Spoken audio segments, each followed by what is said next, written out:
రానుకుండా మీటింగ్లో మా నాయన గారు కుండలపర్తి హై స్కూల్కి 30 సంవత్సరాలు అభివృద్ధి కమిటీ చైర్మన్గా ఉంటూ దాన్ని జూనియర్ కాలేజ్ చేయాలనేటువంటి ప్రయత్నంలో అప్పుడు తెలియనటువంటి ఆ యొక్క జ్ఞాపకాలు ఇంకా నాకు వస్తున్నాయి. నన్ను మాత్రం 6వ తరగతిలోనే హైదరాబాద్లో చదవడానికి అక్కడ పంపించడం జరిగింది. అక్కడనే ఉండటం వలన ఇక్కడ ఉన్నటువంటి మిగతా వాళ్ళతోటి మా అన్న కానీ మిగతా వాళ్ళకి కానీ అయితే పరిచయాలలో అక్కడ నాకు ఎక్కువ లేవు. నాకంటూ పరిచయాలంటే సంస్థాపరమైనటువంటి పరిచయాలు తప్ప ఇంకోటి కాదు. కానీ ఈ గ్రామంలో ఉన్నటువంటి వాళ్ళు మా నాయనకి మిత్రులుగా విద్యా రామారావు గారు, సంపత్రావు గారు, డాక్టర్ రామారావు గారు, ఎక్కడికి వెళ్తున్నామంటే వాళ్ళ ఇంటికి వెళ్తున్నాము, వీళ్ళ ఇంటికి వెళ్తున్నాము, అక్కడికి వెళ్తాను, ఇక్కడికి వెళ్తాను, నా పక్కనే ఈ పొలాలు ఆ పొలాలని ఆ రకంగా మాట్లాడుతున్నటువంటి విషయాలు నాకు బాగా కోరుకున్నాయి. ఈ ప్రాంత వాసిగా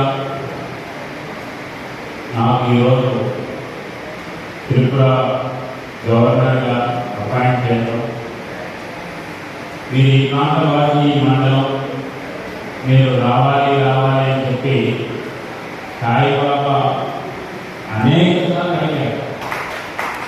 కానీ నేనే ఇప్పుడు వస్తాను లేదంటే కావాలని రావడం లేదేమో అనుకొని అక్కడ బాధపడేటువంటి సందర్భాలు కూడా నాకు తెలుసు. ఎందుకంటే ఇంకా ఆలస్యం చేయకూడదు, ఇందులో మనమంటే ఇష్టపడి కావాలని చెప్పి కార్యక్రమం పెట్టాలనుకున్నటువంటి వాళ్ళని చెప్పి ఎందుకంటే ఈసారి మొదట మీకే కార్యక్రమం ఇస్తానని చెప్పి వారికి చెప్పి ఈరోజు ఈ కార్యక్రమానికి అవకాశం.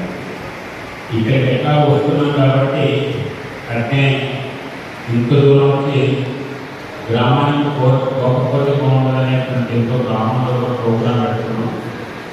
వాస్తవంగా నేను ఇన్ని రోజులు 8 సంవత్సరాలు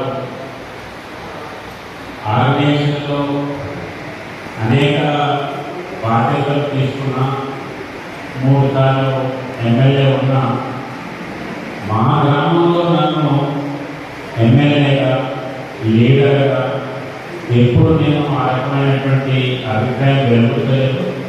నన్ను వాళ్ళు ఆ రకంగా రిసీవ్ చేసుకోలేదు. వాళ్ళలో ఒకరిగానే నన్ను చూసినా తప్ప నేను ఒక పెద్ద ఇదైనటువంటి దీంతో వాళ్ళు చూడలేదు. ఆ రకంగా వాళ్ళందరికీ కూడా నేను కృతజ్ఞుడు. గవర్నర్ బాధ్యత అంటే చాలామంది ఇదేదో రబ్బర్శాంతని లేకపోతే వాళ్ళు చెప్తే చేసేటువంటి పనిలపై ఇంకే ఉండదని అనేటువంటి అభిప్రాయం గతంలో ఉంటుంది.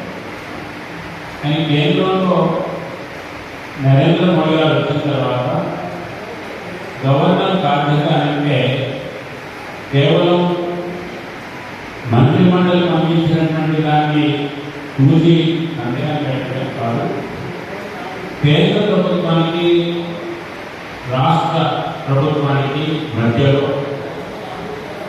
ప్రజలకి అనుసంధానం చేసేటువంటి కార్యక్రమాలన్నీ కూడా అమలు జరుగుతున్నాయా లేదా చూసేటువంటి బాధ్యత గవర్నర్కి ఉంటుంది.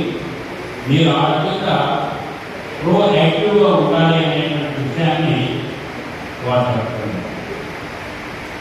ఆ రకంగా ఎప్పుడైతే వారు నిర్ణయం తీసుకున్నారో గవర్నర్